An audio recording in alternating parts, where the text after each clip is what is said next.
মিষ্টির দোকানের মতো পারফেক্ট স্পঞ্জি আর নরম তুলতুলে রসগোল্লা বাড়িতে বানানো কিন্তু আমাদের কাছে অনেক কঠিন মনে হয়, কিন্তু আজকের এই রেসিপি ফলো করে যদি আপনারা বাড়িতে একবার এই রসগোল্লা বানান, আমি গ্যারান্টি দিয়ে বলতে পারি আর কোনো দিনও মিষ্টির দোকান থেকে রসগোল্লা কিনে এনে খাবেন না। রসগোল্লা বাড়িতে বানাতে গেলে হয়তো মিষ্টির দোকানের মতো সেই গোল গোল শেপটা আসে না, বা হয়তো শিরায় দেওয়ার পর সেটা সাথে সাথেই একদম ভেঙে যায়। এই রেসিপি ফলো করে যদি আপনারা একবার রসগোল্লা বানান, আমি গ্যারান্টি দিয়ে বলতে পারি একদম পারফেক্ট রসগোল্লা তৈরি হবে, তার সাথে কোনো কিছু ওয়েস্ট হওয়ার তো টেনশনই নেই।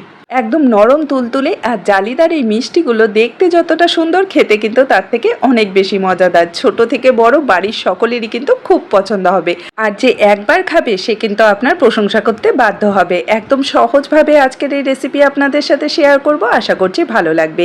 তো হ্যালো এভরিওয়ান, কেমন আছেন আপনারা সবাই? আশা করি আপনারা সবাই ভালো আছেন and welcome to my channel. তো আজকের এই রেসিপিটা যদি আপনাদের ভালো লেগে থাকে অবশ্যই লাইক আর শেয়ার করবেন, আর আমার চ্যানেলে নতুন এসে থাকলে চ্যানেলটাকে সাবস্ক্রাইব করে নেবেন। চলুন তাহলে শুরু করি আজকের এই মজাদার রেসিপি। তো রসগোল্লা বানানোর জন্য প্রথমে আমাদের ছানাটা তৈরি করে নিতে হবে। তার জন্য গ্যাসে আমি একটা পাত্র বসিয়ে দিয়েছি আর তার মধ্যে সামান্য একটু জল দিয়ে দিয়েছি। জলটা যখন হালকা একটু গরম হয়ে যাবে তখন এর মধ্যে দিয়ে দেব 1 লিটার গরুর দুধ। আজকে আমি গরুর দুধ দিয়ে মিষ্টিটা তৈরি করব। আপনারা চাইলে কিন্তু প্যাকেটের দুধটাও নিতে পারেন। খেয়াল রাখবেন যেই দুধটা ব্যবহার করবেন সেটার মধ্যে ফ্যাটের পরিমাণটা যেন একটু কম থাকে, তাহলে মিষ্টিগুলো একদম পারফেক্ট হবে। এবারে গ্যাসের ফ্লেমটা হাই করে দুধটাকে একটু নাড়াচাড়া করে নেব, তারপর অপেক্ষা করব দুধটা ফুটে ওঠা পর্যন্ত। তো যতক্ষণ দুধটা ফুটে উঠছে ততক্ষণ চলুন আমরা আরেকটা কাজ করে নিই। তো এখানে একটা বড় পাত্র নিয়েছি আর তার উপরে এমন বড় একটা ছাঁকনি বসিয়ে দিয়েছি। এবারে এই ছাঁকনিটার উপরে আমি একটা সুতির কাপড় বিছিয়ে দিচ্ছি। ভালো একটা পরিষ্কার কাপড় রাখার চেষ্টা করবেন, যেটা থেকে কোনো রকম রং না বেরিয়ে আসে, এই জিনিসটা খেয়াল রাখবেন। তো এই পাত্রটাকে আমাদের কিন্তু আগে থেকে রেডি করে রেখে দিতে হবে। আর এখানে দেখুন দুধটা কিন্তু ফুটে উঠেছে, আর যখন একবার দুধটা ফুটে উঠবে তখনই কিন্তু আমাদের গ্যাসের ফ্লেমটা অফ করে দিতে হবে। আর এভাবে একটু নাড়াচাড়া করে দুধটাকে আমাদের হালকা একটু ঠান্ডা করে নিতে হবে, কারণ গরম দুধেই যদি আমরা ছানাটা তৈরি করতে যাই তাহলে কিন্তু সেটা একদম শক্ত হয়ে যাবে। তো দুধটাকে 2 মিনিটের মতো একটু নাড়াচাড়া করে নেবেন, তাহলে আমরা যে ছানাটা তৈরি করব সেটা কিন্তু একদম সফট হবে। তো এখানে দুধটাকে আমি সাইডে রেখে দিচ্ছি। এবারে আমরা দুধটা ফাটানোর জন্য, মানে দুধ থেকে ছানা তৈরি করার জন্য এখানে লেবুর রস নিয়েছি। আপনারা চাইলে ভিনিগারটাও নিয়ে নিতে পারেন। তো এখানে লেবুর রসের মধ্যে আমি সামান্য একটু জল মিশিয়ে দিলাম। এটা কিন্তু অবশ্যই খেয়াল রাখবেন, লেবুর রস বা ভিনিগার যেটাই নেবেন অবশ্যই কিন্তু সামান্য একটু জল মিশিয়ে নেবেন, এতে করে ছানাটা কোনোভাবেই শক্ত হবে না। আর এখানে দুধটাকে কিন্তু আমি 2 মিনিটের মতো নাড়াচাড়া করে এক্সট্রা যে গরম হিটটা সেটা বের করে নিয়েছি। এবারে আমরা লেবুর রস মেশানোর যে জলটা আছে সেটা অল্প অল্প করে দেব, আর একদম হালকা হাতে কিন্তু এটাকে নাড়াচাড়া করতে হবে, একদম জোরে জোরে কিন্তু নাড়াচাড়া করতে যাবেন না। আর লেবুর রস মেশানো জলটা একবারেই কিন্তু পুরোটা দিয়ে দেবেন না, অল্প অল্প করে দেবেন, কারণ পুরোটা হয়তো নাও লাগতে পারে।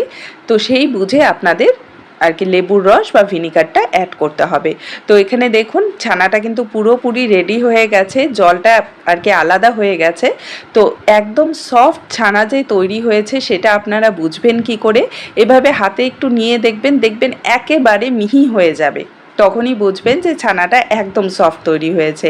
আর এখানে জলটাও পুরোপুরি আলাদা হয়ে গেছে। এবারে আর দেরি না করে সাথে সাথেই কিন্তু ছানাটা আমাদের ছেঁকে নিতে হবে, কারণ গরম ওই জলে থাকলে ছানাটা কিন্তু আরও বেশি কুক হতে থাকবে। তো এখানে দেখুন আমি পুরো ছানাটা ওই কাপড়ের মধ্যে নিয়ে নিয়েছি। এবারে জল দিয়ে খুব ভালো করে 2 বারের মতো ছানাটাকে ধুয়ে নেব, যাতে লেবুর রসের যে টক ভাবটা সেটা যাতে চলে যায়।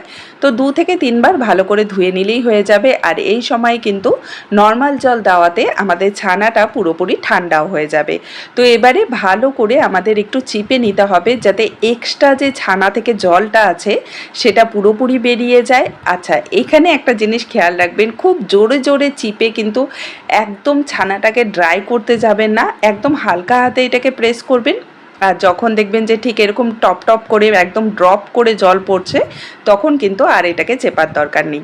এখন এই ছানাটাকে এভাবেই ছাঁকনির মধ্যে রেখে দিতে পারেন 1/2 ঘন্টার মতো। আর যদি হাতে কম সময় থাকে তাহলে এভাবে একটা তোয়ালের মধ্যে ছানাটাকে নিয়ে ভালো করে কভার করে নেবেন, ঢেকে নেবেন, আর 15 মিনিটের জন্য এভাবেই রেখে দেবেন। তাহলে কি হবে, তোয়ালেটা এক্সট্রা যে ছানার জলটা আছে সেটা টেনে নেবে। তো ছানাটাকে আমি সাইডে রেখে দিয়েছি। এখন আমরা একটা মিশ্রণ রেডি করব। তার জন্য একটা বাটিতে 2 চামচ সুজি, 2 চামচ ময়দা, দিয়ে দেব 2 চামচ গুঁড়া দুধ। এখানে আমি আমুলের গুঁড়া দুধটা ব্যবহার করছি, আপনারা যে কোনো ব্র্যান্ডের গুঁড়া দুধটা নিয়ে নিতে পারেন। এর সাথে দিয়ে দেব 2 চিমটি বেকিং পাউডার। এখানে আমি কিন্তু হাতে করে আপনাদের ভালো করে দেখিয়ে দিচ্ছি যে আঙ্গুলে কিভাবে 2 চিমটি মেপে আমি বেকিং পাউডারটা দিলাম, এই জিনিসটা একটু খেয়াল রাখবেন। আর এর সাথে 1 চামচের মতো আমি সাদা তেল দিয়ে দিচ্ছি আর 1 চামচ দিয়ে দিচ্ছি চিনি। এই কটা জিনিস খুব ভালো করে আমাদের মিশিয়ে নিতে হবে। আচ্ছা, মেজারিং টিস্পুন যদি না থাকে কোনো টেনশন নেই, আমরা যে নর্মাল বাড়িতে ছোট চামচটা ব্যবহার করি সেটা দিয়ে সব কিছু আপনারা মেপে নিতে পারেন। তো সব উপকরণ খুব ভালো করে মিশিয়ে নিয়েছি। এবারে এই মিশ্রণটাকে সাইডে রেখে দিচ্ছি। এখন আমরা চিনির শিরাটা তৈরি করব। তার জন্য আমি গ্যাসে একটা এমন সসপ্যান বসিয়ে দিয়েছি। আর এই রসগোল্লা মিষ্টি তৈরি করার জন্য কিন্তু এমন উঁচু টাইপের ছোট সাইজের সসপ্যান ইউজ করার চেষ্টা করবেন, এতে করে মিষ্টির শেপটা একদম পারফেক্ট আসবে। তো এই সসপ্যানে আমি নিয়ে নিচ্ছি মেজারিং কাপে মেপে 2 কাপ চিনি। আর এই 2 কাপ চিনির সাথে আমি দিয়ে দেব 2.5 কাপ জল। 2 কাপ জল, তার সাথে আরও 1/2 কাপ জল দিয়ে দেব। তো এই মাপটা কিন্তু একটু খেয়াল রাখবেন। এখন গ্যাসের ফ্লেমটা হাইতে রেখে চিনিটাকে জলের সাথে একটু হালকা করে মিশিয়ে নেব। আর তারপর এভাবেই এটাকে ছেড়ে দেব ফুটে যতক্ষণ না আর কি ফুটে উঠছে। ঠিক আছে, তো চিনির শিরাটা এদিকে ফুটতে থাকুক। এবারে চলুন আমরা ছানাটা দেখে নিই। তো এখানে 15 মিনিট পর আমি ছানাটা আপনাদের দেখাচ্ছি। ছানার যে গায়ে এক্সট্রা জলটা ছিল সেটা কিন্তু পুরোপুরি আর কি টেনে নিয়েছে তোয়ালেটা। এখন এই ছানাটাকে আমি একটা বড় থালার মধ্যে নিয়ে নিচ্ছি। আর এখানে আপনারা খুব ভালো করে দেখলেই বুঝতে পারবেন যে ছানাটা কতটা সফট তৈরি হয়েছে। কাপড়ের গায়ে অনেকটাই লেগেছিল, আমি ছাড়িয়ে নিয়েছি ভালো করে। তো এখানে দেখুন আমি ভালো করে দেখিয়ে দিচ্ছি কতটা সফট এই ছানাটা তৈরি হয়েছে। রসগোল্লা মিষ্টি তৈরির জন্য কিন্তু অবশ্যই ছানাটাকে নরম করে আমাদের রেডি করতে হবে। তো এখানে ছানাটাকে আমি হালকা একটু ভেঙে নিয়েছি, মানে ক্রাম্বেল করে নিয়েছি। আর তারপর দেখুন আমি 5টা আঙ্গুলের সাহায্যে, মানে পুরো হাতটার সাহায্যেই কিন্তু আমি ছানাটাকে মাখছি। আচ্ছা, এখানে একটা জিনিস খেয়াল রাখতে হবে, এই ছানাটা যেহেতু খুবই সফট, তাই এটাকে কিন্তু খুব বেশি সময় ধরে মাখার দরকার নেই। 5 থেকে 7 মিনিট মাখলেই কিন্তু আপনারা দেখতে পারবেন ছানাটা একেবারে নরম হয়ে যাবে, সফট হয়ে যাবে, আর অনেকটা কিন্তু হালকাও হয়ে যাবে। আপনারা দেখলেই বা টাচ করলেই বুঝতে পারবেন যখন মাখবেন। তো যখন দেখবেন যে ঠিক এরকম সফট হয়ে এসেছে, তখন কিছুটা পরিমাণ ছানা হাতে নিয়ে একটু গোল করে শেপ দিয়ে দেখবেন যে রসগোল্লার শেপটা যখন দেবেন তার মধ্যে ক্র্যাক আসছে কি না। যদি ছানাটা পারফেক্টভাবে মাখা হয় তাহলে কিন্তু শেপ দেওয়ার পর কোনো রকম ফাটল আপনারা দেখতে পাবেন না। তো এখানে ছানাটা কিন্তু খুব ভালো করে আমি মেখে নিয়েছি। এর থেকে বেশি এই ছানাটাকে আর মাখার দরকার নেই, না হলে কিন্তু ছানা থেকে ঘিটা বেরিয়ে আসবে। এবার যে আমরা মিশ্রণটা রেডি করে রেখেছিলাম সেটা পুরোটাই এর মধ্যে দিয়ে দেব। আর এটাকে ভালো করে জাস্ট মিশিয়ে নেব। এখন কিন্তু আর ডোলে ডোলে মাখবো না, জাস্ট ভালো করে এটাকে আমাদের মিশিয়ে নিতে হবে। তো এখানে দেখুন আমি খুব ভালো করে মিশিয়ে নিয়েছি। আর ছানার কিন্তু একটা সফট মিশ্রণ আমাদের এখানে রেডি হয়ে গেছে। তো এবারে এই ছানাটা থেকে আমি বলগুলো তৈরি করে নেব মিষ্টির জন্য। তো এখানে সমানভাবে আমি একটু রোল করে নিচ্ছি যাতে প্রতিটা বল একদম সমান সাইজের হয়। তো 1 লিটার দুধের ছানা থেকে আমি বড় সাইজের 10টা মিষ্টি তৈরি করে নেব। আপনারা যদি মিডিয়াম সাইজের তৈরি করেন তাহলে 15 থেকে 18টার মতো আপনারা তৈরি করে নিতে পারবেন। তো এখানে দেখুন আমি একটা মিষ্টি নিয়ে আপনাদের শেপ দিয়ে দেখিয়ে দিচ্ছি কত সুন্দরভাবে এটা আর কি গোল হয়ে গেছে, কোনো রকম কিন্তু ফাটল নেই মিষ্টিটার গায়ে। তো এভাবেই সবগুলো মিষ্টি আমি এখানে শেপ দিয়ে নিয়েছি। আর এখানে কিন্তু 10টা বড় সাইজের রসগোল্লা শেপ দেওয়া হয়ে গেছে। এবারে আর দেরি না করে সাথে সাথে কিন্তু এগুলো আমাদের শিরায় কুক করতে হবে। আর এখানে শিরাটাও দেখুন খুব ভালো করে কিন্তু ফুটতে শুরু করেছে। তো এখানে ফ্লেভারের জন্য আমি 2টো এলাচ দিয়ে দিলাম। আর এখন একটা করে মিষ্টি এর মধ্যে আমাদের দিয়ে দিতে হবে। প্রথমে একটা মিষ্টি দিয়ে একটু চেক করে নেবেন, যদি দেখেন যে ভেঙে যাচ্ছে তাহলে তার মধ্যে সামান্য একটু ময়দা আরও অ্যাড করে দিয়ে মিশিয়ে নেবেন। আমি এখানে উপকরণগুলো যে মাপটা আপনাদের সাথে শেয়ার করেছি সেটা কিন্তু একদম পারফেক্ট, আপনারা দেখেই বুঝতে পারছেন একটাও মিষ্টি কিন্তু শিরায় দেওয়ার পর ফেটে যায়নি। তো এভাবে 5 মিনিট আমি হাই ফ্লেমে খোলা রেখেই, মানে কোনো রকম ঢাকা না দিয়েই জাল করব। আর 5 মিনিট যখন হয়ে যাবে তখন কিন্তু আমাদের এই মিষ্টিগুলোকে ঢাকা দিয়ে কুক করতে হবে। তো এখানে 5 মিনিটের মতো হয়ে গেছে, আমি মিষ্টিগুলোকে ঢাকা দিয়ে দিচ্ছি। আর হাই ফ্লেমেই কিন্তু 5 মিনিট আমাদের কুক করে নিতে হবে। তো এখানে 5 মিনিট পর পর আমি ঢাকনাটা তুলে আপনাদের দেখাচ্ছি। মিষ্টিগুলো দেখুন সাইজে কিন্তু অলরেডি ডাবল হয়ে গেছে 5 মিনিটের মধ্যেই। আর এই সময় কিন্তু শিরাটা একটু ঘন হয়ে যাবে, তার জন্য এর মধ্যে আপনাদের অল্প অল্প করে গরম জল দিতে হবে। তো অবশ্যই আলাদা একটা পাত্রে গরম জল আর কি বসিয়ে রাখবেন। তো হাতা দিয়ে 2 হাতার মতো, মানে মেজারিং কাপে যদি মেপে দেন হাফ কাপের মতো জল এখানে কিন্তু দিয়ে দিতে হবে। আর তারপর একটু ভালো করে একটু নাড়িয়ে দিয়ে এটাকে আমরা ঢাকা দিয়ে আরও 5 থেকে 6 মিনিট কুক করব। মানে এই মিষ্টিটা তৈরি করতে কিন্তু 15 থেকে 20 মিনিটের মতো সময় লেগে যাবে।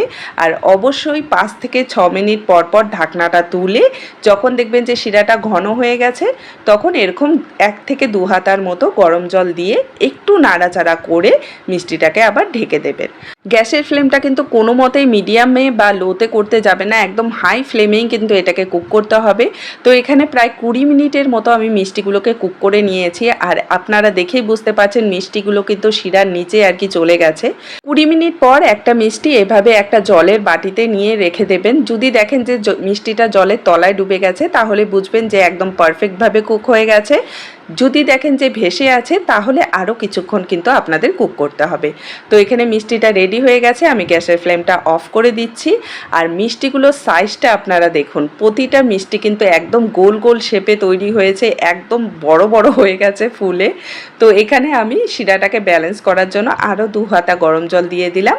চাইলে আপনারা এই সময় গরম গরম মিষ্টিটাকে এনজয় করতে পারেন, না হলে এই মিষ্টিটাকে কিন্তু 6 থেকে 7 ঘন্টা আপনাদের রেখে দিতে হবে। চাইলে আপনারা সারা রাতও রেখে দিতে পারেন, তাতে কিন্তু মিষ্টির দোকানের যে রসগোল্লার টেস্টটা সেটাই কিন্তু আপনারা পাবেন। তো এখানে একটা আলাদা পাত্রে আমি মিষ্টিগুলোকে নামিয়ে নিচ্ছি আর শিরাটাও দিয়ে দিলাম। আপনারা সাইজগুলো দেখে হয়তো বুঝতেই পারছেন কতটা সুন্দরভাবে এই মিষ্টিটা তৈরি হয়েছে। তো 6 থেকে 7 ঘন্টা আমি এই মিষ্টিগুলোকে রেখে দেবো, তারপর আপনাদের দেখাচ্ছি। তো এই যে দেখুন, এখানে আমি 7 ঘন্টা পর প্রায় আপনাদের দেখাচ্ছি মিষ্টিগুলো কতটা সুন্দর গোল শেপ এসেছে। তার সাথে আমি আপনাদের কেটেও দেখিয়ে দিচ্ছি যে ভেতরটা কতটা জালিদার আর সফট হয়েছে। একদম পারফেক্ট রসগোল্লা কিন্তু এখানে রেডি হয়ে গেছে। আমি আপনাদের এখানে কাছ থেকে দেখিয়ে দিচ্ছি যাতে আপনাদের বুঝতে সুবিধা হয়। আপনারা নিজেরাই হয়তো দেখে বুঝতে পারছেন, আমার আর বলে দেওয়ার কিছু নেই কতটা জালিদার এই রসগোল্লাটা তৈরি হয়েছে। আর একদম ভেতর পর্যন্ত কিন্তু রসে ভরা। আর মিষ্টিটা যে কতটা স্পঞ্জি হয়েছে এখনই আপনারা বুঝতে পারবেন। পুরো রসটা চিপে যখন আবার সেই মিষ্টিটা রসে দিয়ে দেবেন, একদম আগের শেপে চলে আসবে, একদম রসটা টেনে ফুলে যাবে।